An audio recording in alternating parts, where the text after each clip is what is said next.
Hi students, it's Mr. Butler again. I'm here to talk to you about how we are going to grade.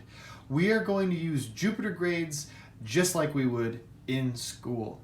So you may be wondering what happened to some of the assignments that you did before we were sent home for remote learning. So we're going to go to a quick example so that I can explain some of the questions you might have about grading. So come on, we're going to go look at an example of Jupyter Grades here. Now this is going to be familiar to you if you are in one of my mainstream classes. You see all of the multiple choice practice assignments, passage A, passage B, passage C, that we did in February. Then we have the multiple choice assessment we did on the 14th of February, Valentine's Day.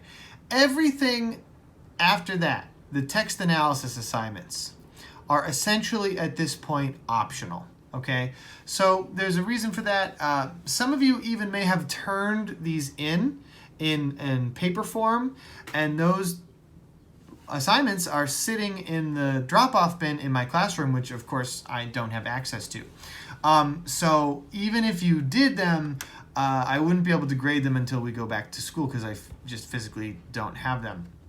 But after this assignment, multiple choice corrections, then we begin the assignments that have been assigned during remote learning, and those are not optional. Okay, so between the 14th and the 25th, all of these assignments that say text analysis in front of them and the multiple choice corrections assignment are essentially optional. So you see here, this student was able to turn some of them in. Perhaps this student's multiple choice corrections are sitting in the bin right now, but because I can't access it, I can't grade it, and therefore this assignment between 2:25 and 3:06, these are optional. If you didn't do them, they will be excused. The EX excuse means basically it doesn't count. It doesn't hurt your grade if you didn't do it. If this was a slash, the backslash, then that would negatively impact the grade. It counts as missing and it's a 50.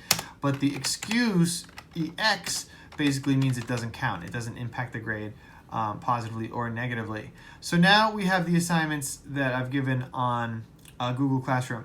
Here we have the argument essay, Pets in the Workplace. That is due on Friday, March 27th. We are going to begin reading Of Mice and Men. The Chapter 1 questions are due on Wednesday the 25th, and the Chapter 1 TPS is due on Monday the 30th.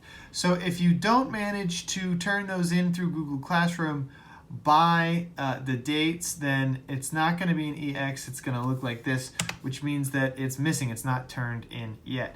Now, please, due dates are flexible. So even if you get an assignment done, let's say you do Chapter 1 questions, but you don't turn them into me until after the 25th, maybe the 27th or later, then I will, of course, go back and put that in. So due dates are very flexible. You're not going to get points taken off if you don't manage to get it in.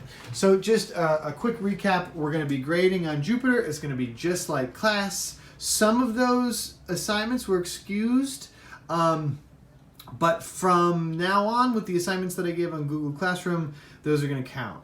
Now, like I said, no points taken off if they're late. Do the best you can, and we'll continue to work as best we can. Hope you're well. Hope you're safe. Keep doing what you're doing, and thanks for tuning in. I'll check in with you later.